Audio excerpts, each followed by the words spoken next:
Hi friends, இன்னைக்கு நம்ம சேனல்ல ரொம்ப ஒரு டேஸ்டியான ஸ்நாக் ரெசிபி பார்ப்போம். என்னது அப்படின்னு சொல்லிட்டு பார்த்தீங்கன்னா சிக்கன் ஸ்டஃப்ட் எக் போண்டாங்க. அதுக்கு தேவையான பொருள் பார்க்கலாம். போண்டா மிக்ஸ், மைதா மாவு, அவிச்சு முறிச்ச முட்டை எடுத்துக்கோங்க,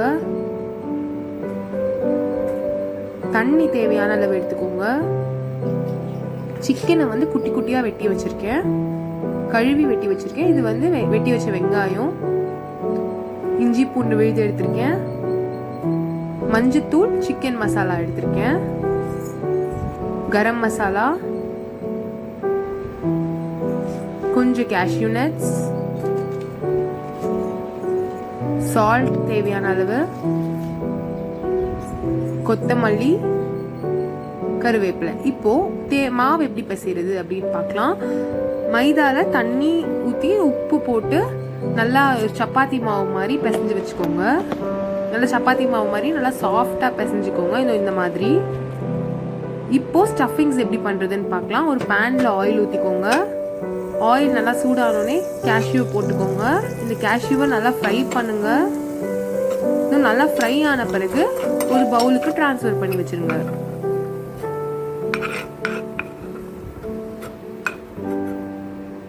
இப்போ அதே எண்ணெயில் வெட்டி வச்ச வெங்காயத்தை போடுறேன். நல்லா வெங்காயம் ஃப்ரை ஆகட்டும்.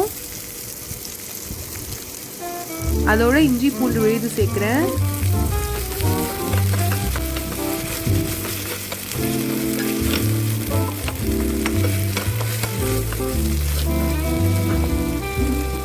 இப்போ மஞ்சத்தூளும் சிக்கன் மசாலாவும் ஆட் பண்ணி மிக்ஸ் பண்ணி விட்டுக்கோங்க. அதோட கரம் மசாலாவும் ஆட் பண்ணிக்கோங்க. நல்லா மிக்ஸ் பண்ணி விடுங்க. இப்போ தேவையான அளவு உப்பு சேர்த்துக்கோங்க. நல்லா மிக்ஸ் பண்ணிக்கோங்க. ஃபுல்லாக மசாலாலாம் கலந்து வரட்டும்.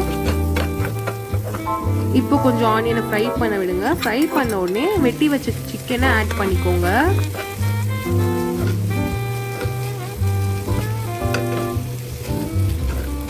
ஒரு 2 நிமிஷம் அந்த சிக்கன் சுருங்கின பிறகு தேவையான அளவு தண்ணி ஊற்றுங்க. சிக்கனை வேக வைக்கிறதுக்கு தேவையான அளவு தண்ணி ஊற்றிக்கோங்க. நல்லா கொதிக்க ஸ்டார்ட் ஆகட்டும். இந்த பாருங்க, இந்த மாதிரி கொதிச்சு வருது. இப்போ தண்ணி நல்லா வத்தட்டும். அப்படியே சிக்கனும் கூட நல்லா வெந்த பிறகு இந்த மாதிரி கொத்தமல்லி, கருவேப்பிலையும் போட்டுக்கோங்க. போட்டு கிளறி விட்டுக்கோங்க. ஃப்ரை ஆகட்டும். அதில் இருக்க தண்ணி எல்லாமே, அந்த எக்ஸஸ் வாட்டர் எல்லாமே ட்ரெயின் ஆகட்டும். அப்புறம் ட்ரெயின் ஆனோடனே கேஷ்யூ நட்ஸ் ஆட் பண்ணிக்கோங்க. நம்ம ஆல்ரெடி ஃப்ரை பண்ணி வச்சிருந்த கேஷ்யூ நட்ஸ் ஆட் பண்ணுறேன். நல்லா ட்ரெயின் ஆகட்டும். தண்ணி பசவே இருக்கக்கூடாது. அவ்வளோதாங்க, நம்மளோட ஸ்டஃபிங்க்கு தேவையானது ரெடி ஆயிடுச்சு. இப்போ பஜ்ஜி மாவு எப்படி பண்ணுறது அப்படின்னு பார்க்கலாம். இந்த போண்டா மாவை கொஞ்சம் தண்ணி ஊற்றி நல்லா திக்கான பேஸ்ட்டாக மிக்ஸ் பண்ணி வச்சுக்கோங்க.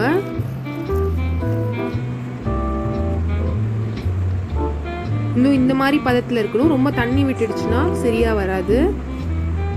இப்போ அவிச்சு வச்ச முட்டையை இந்த மாதிரி 2ஆ வெட்டி மஞ்சக்கருவை எடுத்து தனியாக வச்சுக்கோங்க.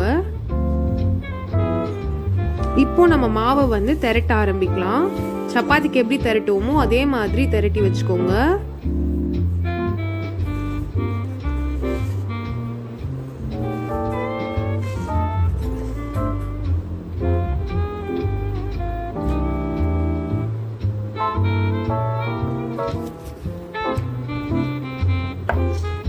நல்லா திரட்டிக்கோங்க. நல்லா மெலிசா திரட்டிக்கோங்க. இப்போ அந்த ஹாஃப் கட் பண்ணி வச்சிருந்த எக்கை வந்து வச்சிடுறேன் நடுவில். அதோட மேலே வந்து நம்ம சிக்கன் ஸ்டஃபிங்ஸ் பண்ணி வச்சிருந்தோம்ல, அதை வந்து ஆட் பண்ணுறேன். கொஞ்சம் இந்த மாதிரி வச்சுட்டு இப்போ ஃபோல்ட் பண்ணிக்கோங்க.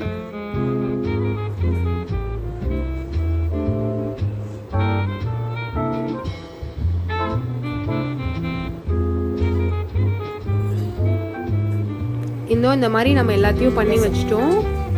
இப்போ இதை ஃப்ரை பண்ணிடலாம். நம்ம எப்படி ஃப்ரை பண்ண போகிறோம் அப்படின்னு பார்த்தீங்கன்னா, நம்ம போண்டா மாவு மிக்ஸ் பண்ணி வச்சிருந்தோம், அதில் டிப் பண்ணிவிட்டு நல்லா சூடான எண்ணெயில் இந்த மாதிரி டீப் ஃப்ரை போட்டுடலாம். நல்லா ஃப்ரை ஆகட்டும். அது வந்து எண்ணெய் நல்லா சூடான பிறகு மீடியம் ஃப்ளேமில் வச்சு பொறுமையாகவே ஃப்ரை பண்ணிவிடுங்க. அப்போ தான் உள்ளெல்லாம் நல்லா கிறிஸ்பியாக இருக்கும். நம்மளோட சிம்பிளான சிக்கன் ஸ்டஃப்டு போண்டா ரெடி ஆயிடுச்சு. இது நீங்கள் வெறும் சிக்கனில் தான் பண்ணணுமா அப்படின்னு கேட்டால் இல்லை, நீங்கள் மட்டன்லேயும் ட்ரை பண்ணி பார்க்கலாம். மட்டனில் பண்ணுறதா இருந்தால் குக்கரில் வேக வைங்க.